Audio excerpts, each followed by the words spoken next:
Hey, Geoff Lewis here from Seriously Series, and welcome to another episode in our Landy Chat series. In this series of videos, we're basically, Damon and myself are talking to individuals that share the passion for off-road adventuring, whether that's in Land Rovers or maybe they have a passion that's related to Land Rovers in another way, or just off-road adventuring in general. Here today we're going to be chatting to an individual known as Rudolph, and Rudolph resides in a different part of the world, and he also is making waves on a very different medium, not here on YouTube, but in fact in the podcast circle, as he's actually made a fantastic series, and he's continuing to make a fantastic series of podcasts related to the Land Rover, not just the series Land Rover, but Land Rovers in general, and also off-road adventuring too. So if you want to learn more about Rudolph and about this fantastic podcast, and obviously a lot more, then you know what to do. Stay tuned.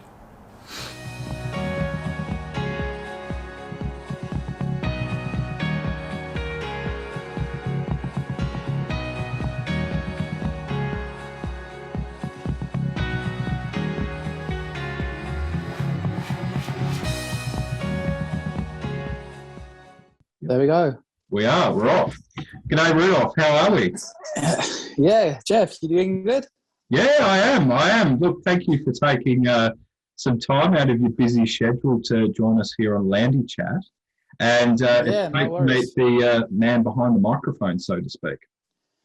Yeah, this time the light's been turned 180 degrees onto myself. So it's nice to catch up with you again as well, man. Yeah. And hopefully the light's not too bright, it's all very cheesy. So, all good. I guess, getting down to business, you're obviously not in Australia, Rudolph. What part of the world do you reside in? Yeah, so I'm based in Cape Town. I grew up originally in Melkbos, which is a very small little fishing village. It's around 30 kilometers up the west coast from city centre. And, I was obviously fortunate enough to grow up in an era without cell phones where you kind of had to look up towards the street lights to know, if you should be at home already or not. Yeah. It's I grew up on the beach with a family that loves the outdoors. And then, 10 years I've been traveling a bit around the world, and now I'm living in Daskersports, which is another little small fishing village, but now I'm around 150 kilometers up the west coast, so still close to the beach. So I'm in my element. Fantastic. Wow, that's awesome. Yeah. That's awesome stuff. Now, we've obviously met up before on this fantastic podcast, probably the best podcast on Spotify, and I am being a bit biased there. But do you want to tell us a little bit about the podcast that you actually run? Because it's Land Rover related, so it's got to be good. Sure. So yeah, I mean, it's obviously not the first, it's not the last. There's few Land Rover podcasts out there, but I just felt, especially during lockdown, everyone was so isolated and kind of restricted from getting together and having a good time. I thought it was just an ideal opportunity to try and figure out exactly who the people are behind all these Land Rovers on Instagram, because we all follow each other, we all love each other's content, we watch each other's movies and videos. Yep. Yet, some of the people, especially, try to hide behind the lens. And surely everyone has an amazing Land Rover story or experience or adventure that they like to share. So I thought, I'll take a jump into the deep side. I'll try and find and fish out all these interesting stories. So that's kind of where it started.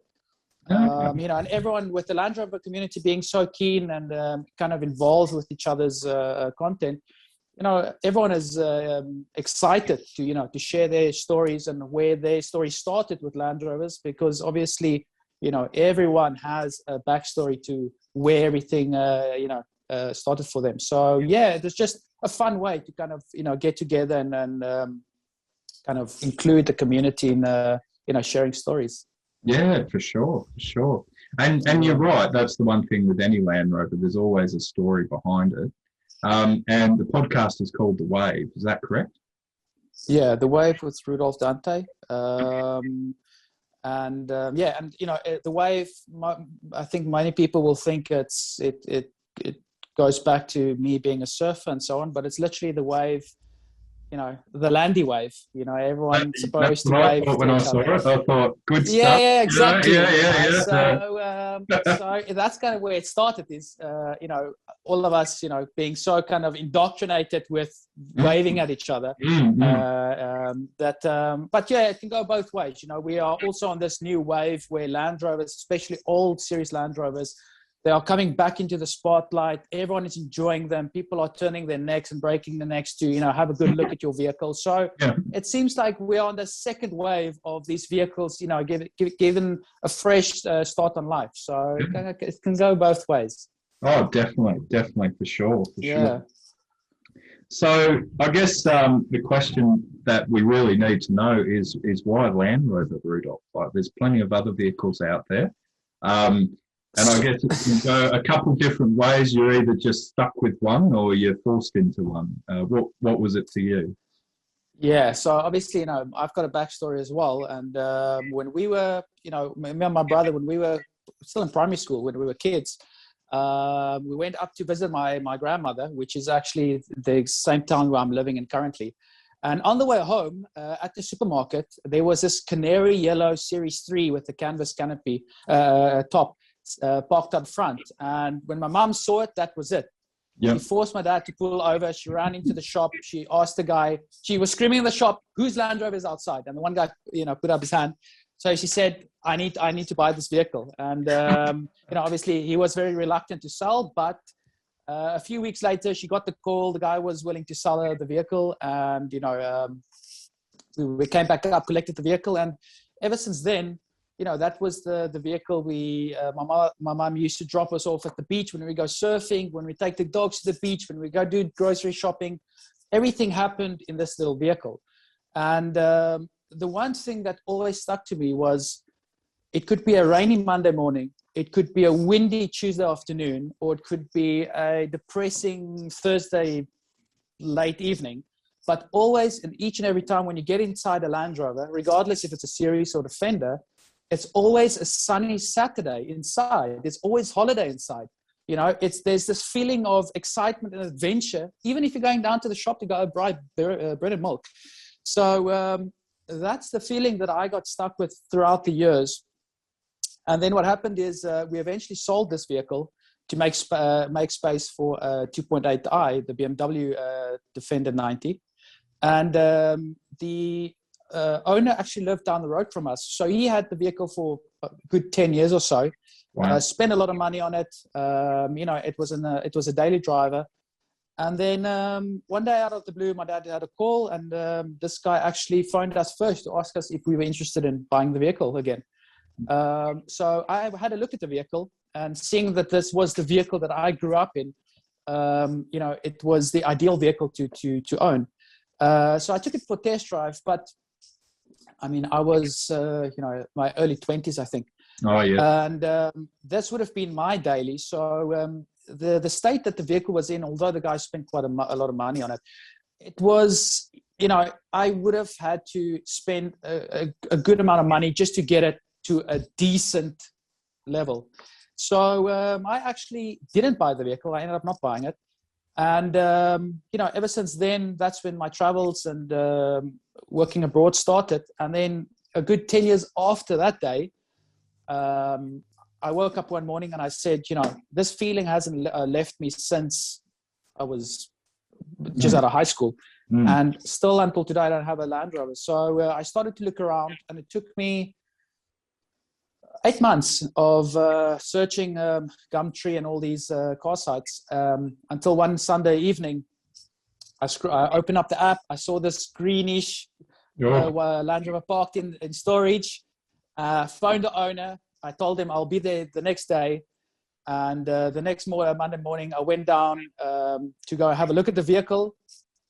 And that was it, man. I was... when I got to his premises, I was immediately sold. And then what happened is, as I'm taking a test drive in this vehicle, the vehicle has been sitting in storage for a few months. So obviously it was clunky and rusty, and there was, everything wasn't really lubed up. So while I'm taking the vehicle for a drive, this guy's phone keeps on ringing, and he's literally talking with potential buyers, telling him, listen, we'll give you an extra 20 or 30K on top of whatever you are asking. Just tell this guy to get lost. We'll come through and pick this. We'll buy the car off you immediately in cash. So, unfortunately for this guy, also, he was unaware that the vehicle was 90% galvanized, which obviously he didn't factor into the price. So the price was extremely low for what I was getting.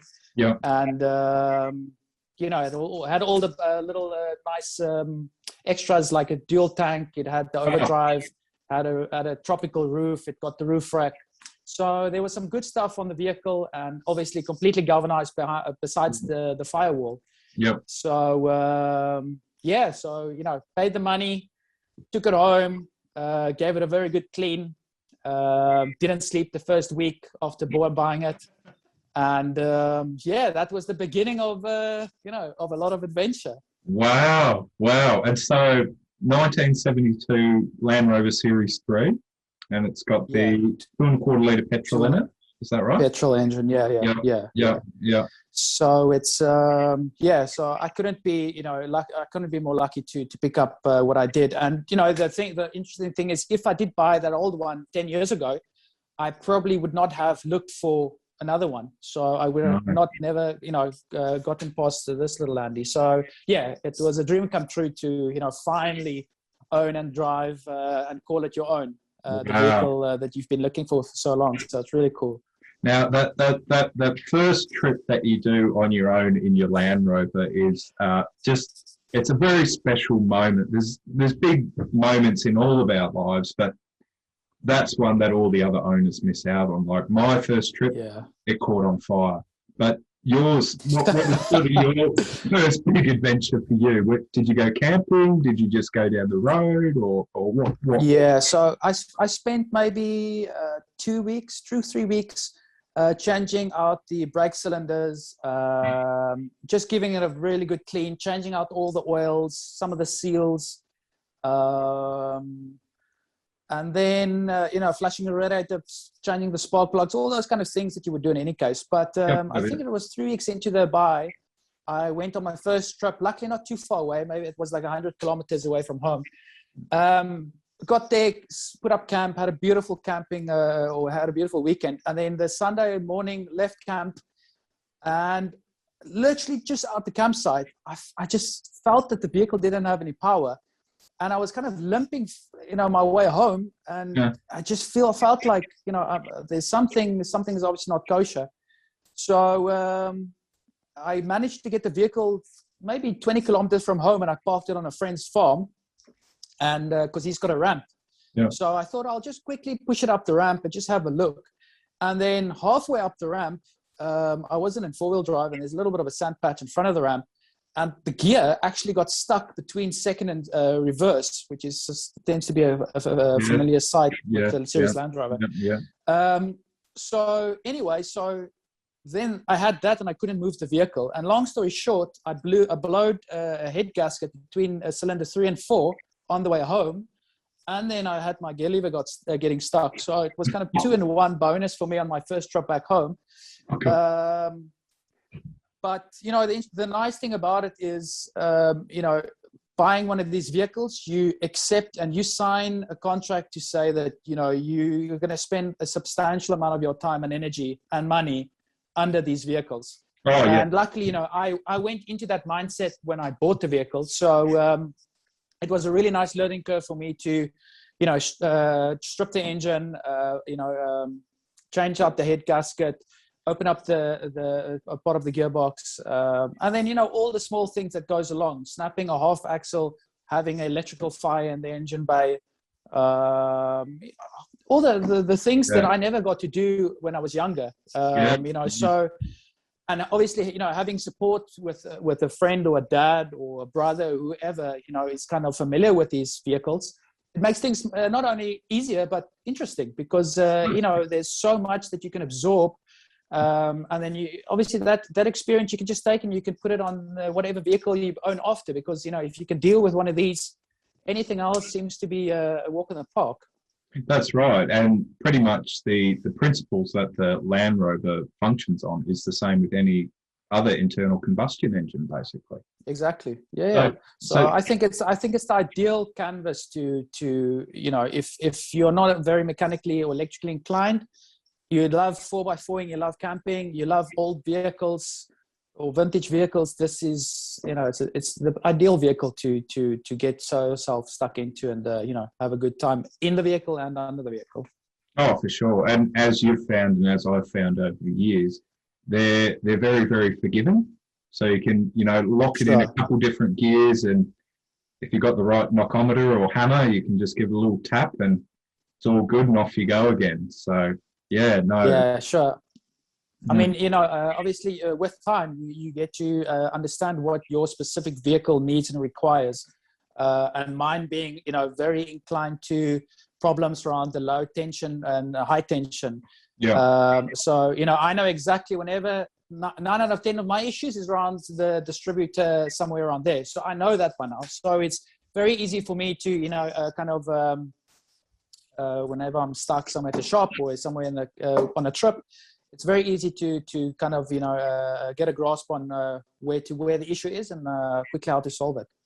And so what are sort of the key issues that you've had to overcome with it? Like, as you've said, it's the distributor. Is it the points or the condenser or the leads or everything? Yeah. So I had a few issues with the solenoid that that I had to change out. The solenoid, there was an internal issue where it was opening, but it was opening irregularly. So sometimes it clicks, but it's not really opening. I don't know even if that's a thing, but I managed to kind of figure it out after 3 days sourcing or going through all the engine bay. But then it's just all the small things. Usually the points go out, so I need to reset the points. But I've mentioned before, I've been having issues with condensers, which just plagued me from the beginning. So I don't know if it's a less quality product that we have in South Africa or whatever, but I've been going through condensers like other people go through spark plugs. So it's been that, and then just all the small things. I think again with these vehicles, they're 50 years old, so you can't expect to not have issues with them. But what I've also learned is the more you use these vehicles, the more they run smoothly. Yeah. I try, and mine will never sit longer than 2 days because it's also a daily driver.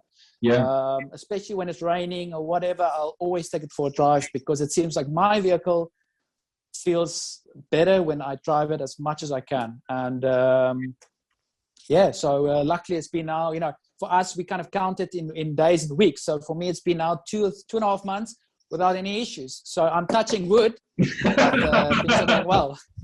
Just life is good. keep a bit in the car with you, and then you always got a bit of hand, But, so it's so I'm again, if you keep your finger on the trigger and you keep things maintained and serviced, it just goes such a long way when you are using the vehicle for daily driver or for a weekend away. Those small little oil checks and small little seal replacements and plugs and whatever the case might be, it just goes such a long way when when this is your vehicle that you rely on to get you to wherever and back.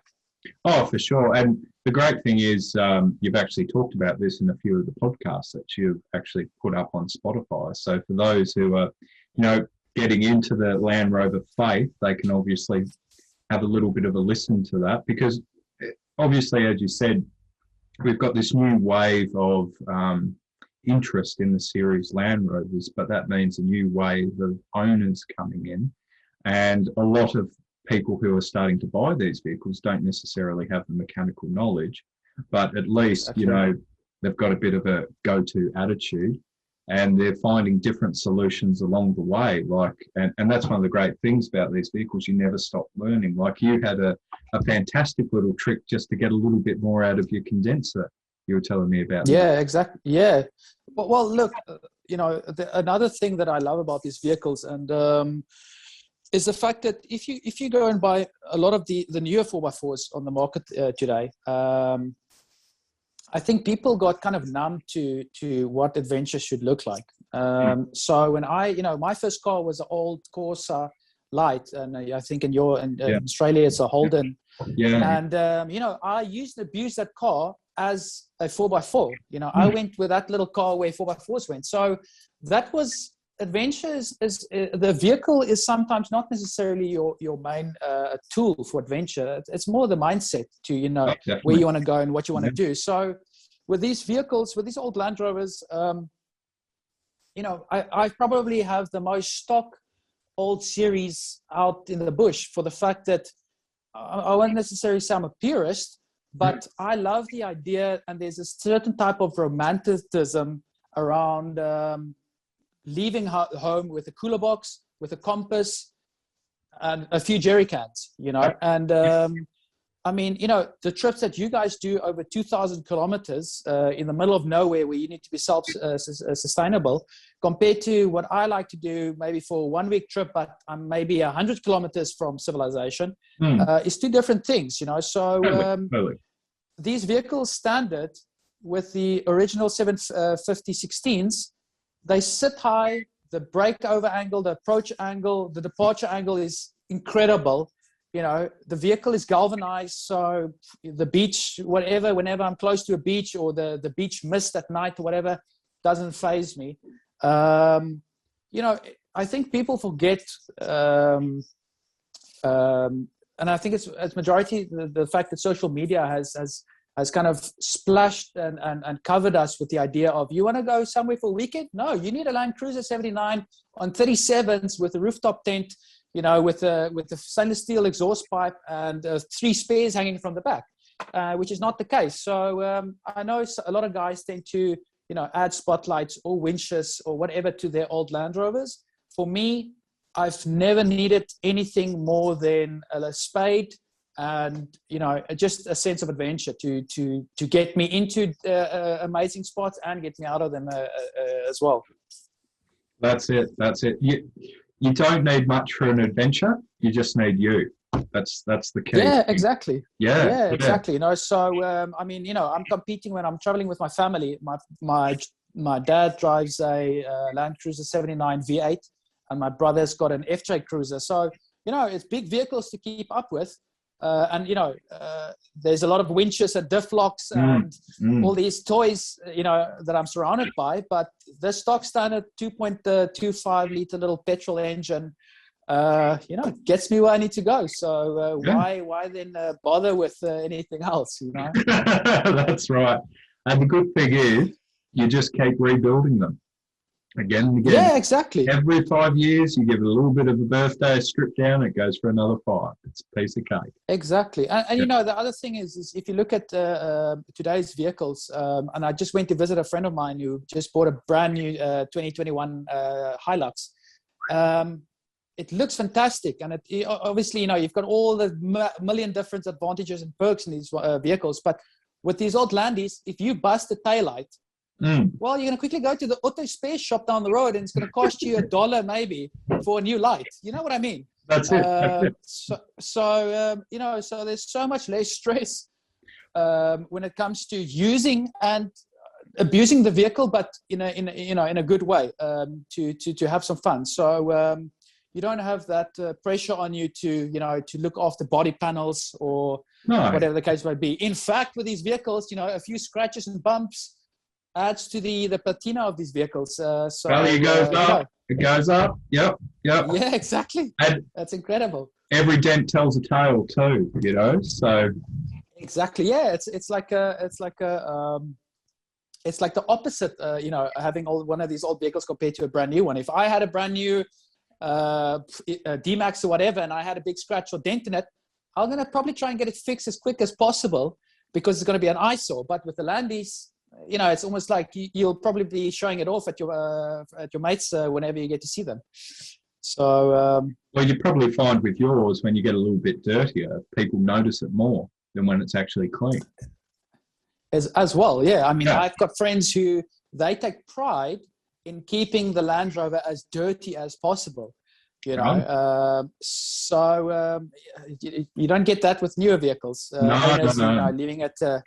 You know, so yeah, so that's just, you know, it's again, it makes sense why there's a kind of a new era of enthusiasts waking up to, and not only Land Rover series. I think, you know, the FJs has obviously become a big hit as well. It's always been a big hit. Yeah. The SJ40s and 45s and so on, but it seems like there's kind of this movement towards, you know, old Mercedes, even cars, old Mercedes and old vintage Nissans and whatever the case might be. So, and now that, you know, with the day and age we're living in, there's so many people converting these vehicles into electrics, which is, for me, you know, what Jaunt is doing down in Australia is probably one of my favorite companies in 2021, where you take this old vintage Land Rover series and you give it this 2021 twist and you make it fully electric, you know, and that's obviously has its purpose, but it's such a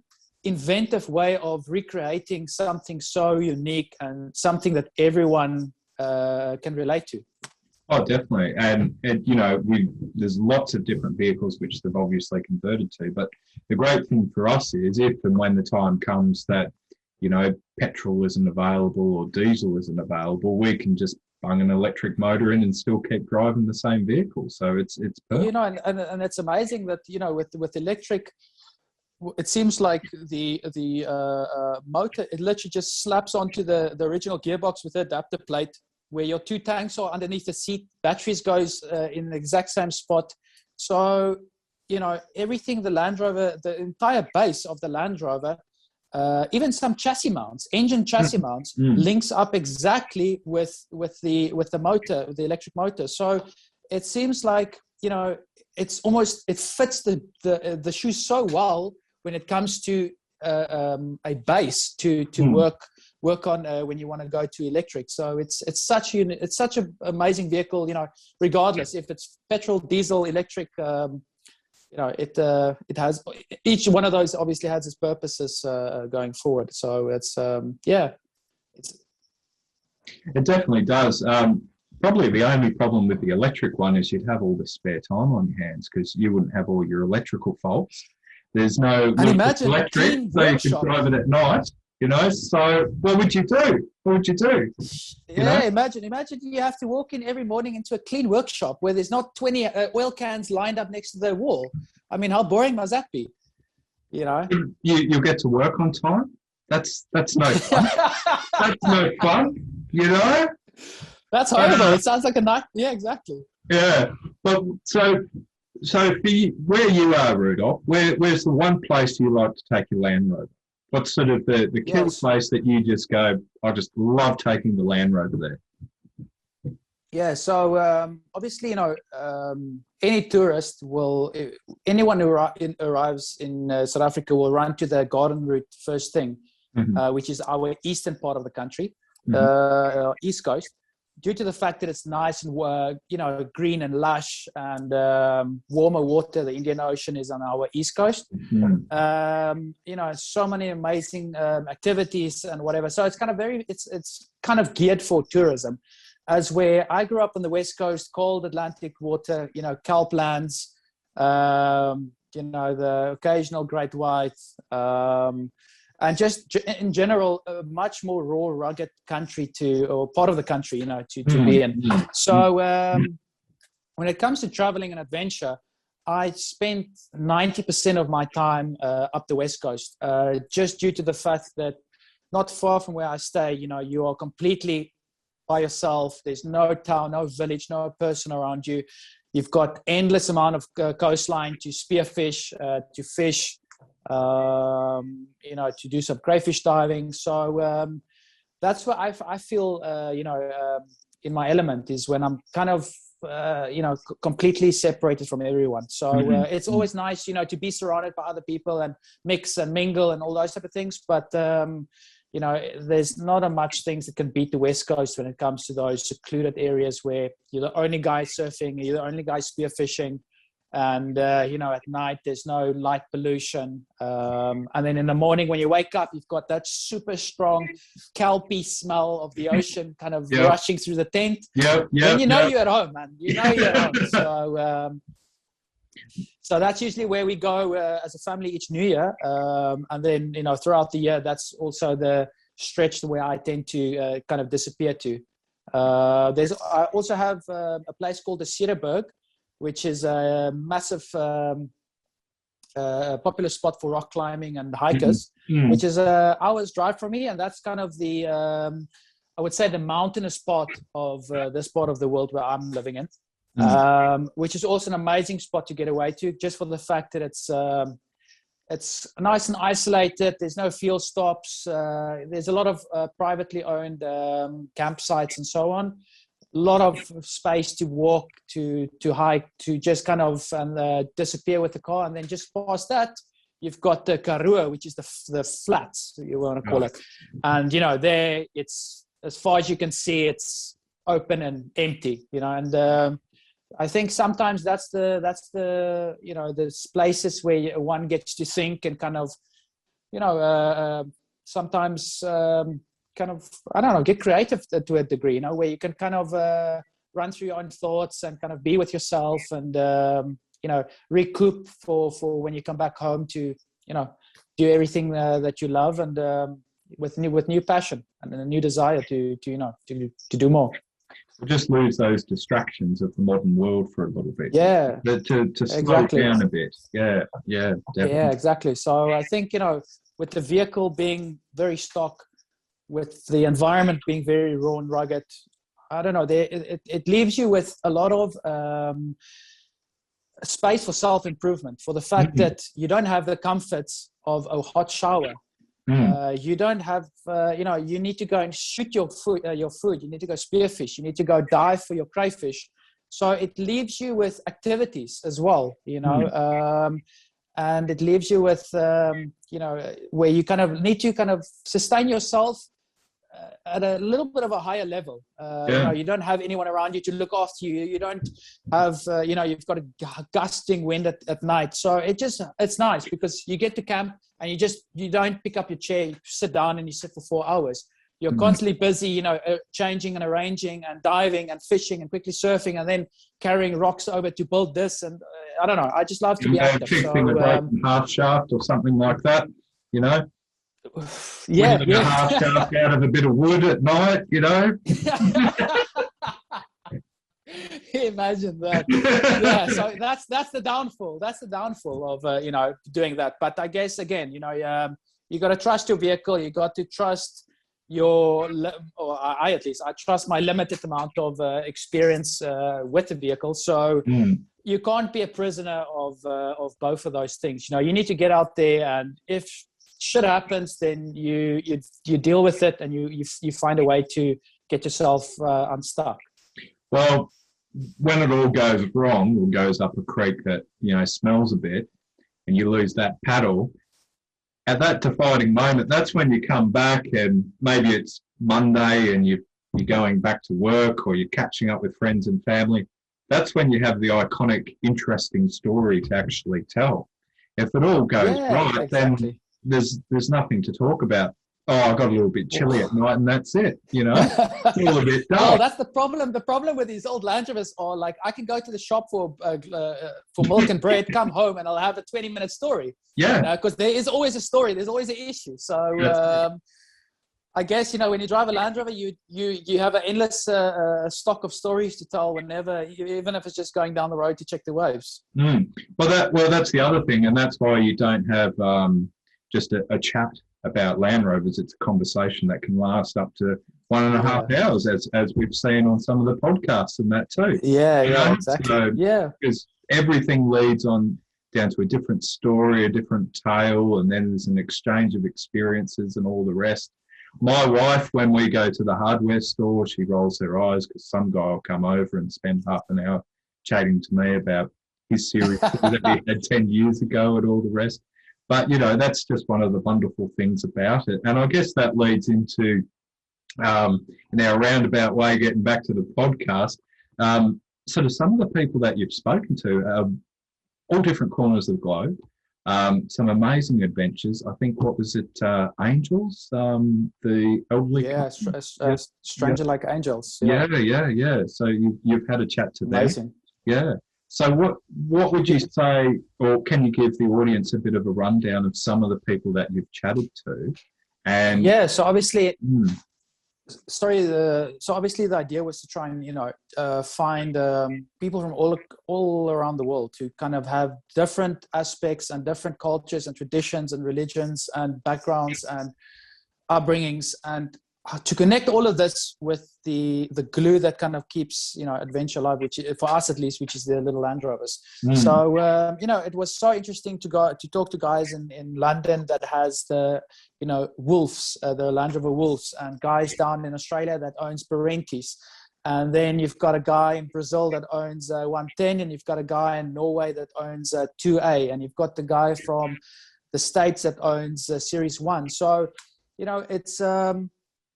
it's just amazing the not only the variety of stories that I get to listen to, but the variety of ways that these vehicles are utilized, but as part of a lifestyle, not as only as a transport vehicle or a cargo vehicle or whatever the case might be. So the one thing that's evident for all these stories are these Land Rovers are as part of the family as the dogs are, as the kids are.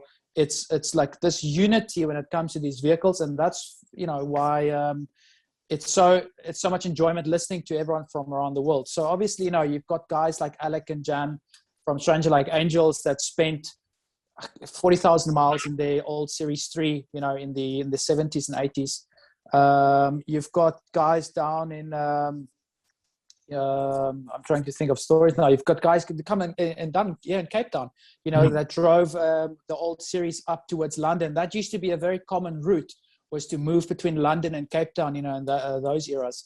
So there's just all these amazing individuals traveling around the world, and and the Land Rover is used as a base for them to live out of. And I guess it's also inspiring for me. When I listen to individuals, talking about how they overcome different issues or problems with their vehicles, and what upgrades they use, and why they don't use specific upgrades, and also gives me an idea of where do I fit in with my vehicle and my way of camping or traveling or adventure. So so it's been amazing. I mean. We are, I think, 23 episodes in, and it's just been quite an interesting journey to, not only get to hear the stories, but kind of, like I said, hear the voices behind, from all around the world behind these vehicles that I tend to see every day on my Instagram feed. Yeah. No, I think it's fantastic. And, obviously I've listened to the podcasts, and one of the things I found really good is listening to Rudolph's podcast while you're actually working on your Land Rover. So if you've got that calamitous issue where, the conrods jumped out the side of the engine, listen to Rudolph's podcast, get that inspiration. Like, we could rebuild this again. And it's very inspiring stuff. And it's amazing that it's a global phenomenon. And you listen to the different tales that people have been through, the different situations that they've been in, the ways that they've got themselves out of trouble. And I think one of the most important things with that is you might think, well, that will never, ever happen to me, but who knows what's around the corner. If you get stuck in that situation, you can go, I listened to Rudolph's podcast, and yes, I can actually use an egg to fix the radiator or something along those lines, Yeah. Look, to be honest, it's, I don't go into technical details regarding vehicles. I spoke to a guy in the States who's on Instagram, Geoff Rover, and he's got this beautiful Rangy that he completely kitted out with, from top to bottom. And I could feel like he was interested in going into the technical details, but the idea is to kind of keep everything as informal, as easy listening as possible. And, when I spoke to Daniel from Indonesia, for example, who's part of the Indonesian Land Rover Club, it's more relating to the adventures of these vehicles and where does it take you. And you know, and the Land Rover is merely the glue to bring us together. You know, I love to speak about anything outdoors or surfing or camping, because my interest, I've got such a vast variety of interests that Land Rovers are merely one of these things, you know. So I love to use that as kind of how we connect. And then we hear, well, actually, you know, Geoff is into collecting post stamps, so let's talk about his post stamp collection, or whatever the case may be. So obviously, you know, it takes a while for I think for most people that starts podcasts to find your voice and find your position in this podcast world. So obviously, you know, with time, the idea is to upgrade it and to better it and to you know, make it even more interesting than what it is. So you know, this is merely I'm in first low and I'm about to go into second low as soon as we hit a few more episodes, you know, and then you know, see how many people we can draw in and share stories and adventures and experiences. Oh yeah, definitely. And you're right there. You know, that's the great thing about the Land Rover, and certainly the case for Seriously Series. It's using it to be able to do the things that we really want to do, whether it's go spearfishing, whether it's, you know, to drive from Cape Town to London or whatever, it's to have that experience. So yeah, I guess exactly. For those who've you know, watched this video all the way through and they want to join your podcast, Rudolph, or follow you on Instagram, how can they actually find out more about it? Yeah, so obviously the Wave on Instagram is just the Wave with Rudolph Dante. Yeah. And then the podcast could be found on any platform where you find any other podcast. So it's Spotify, Apple Podcast, Google Podcast, Breaker, Pocket Casts, Radio Public. So it's basically on any other platform where you could find anything audio like, you'll be able to find the Wave as well. Fantastic. Yeah. Fantastic. Well, look, thank you very much for your time as always, Rudolph. And no doubt we'll catch up again on Landy Chats down the track and find out who you've been chatting to and all the rest. But thanks again. Yeah, looking forward, man. Have a good one. No worries. You too. Catch you later. Cheers, Geoff. Cheers. See ya. Bye.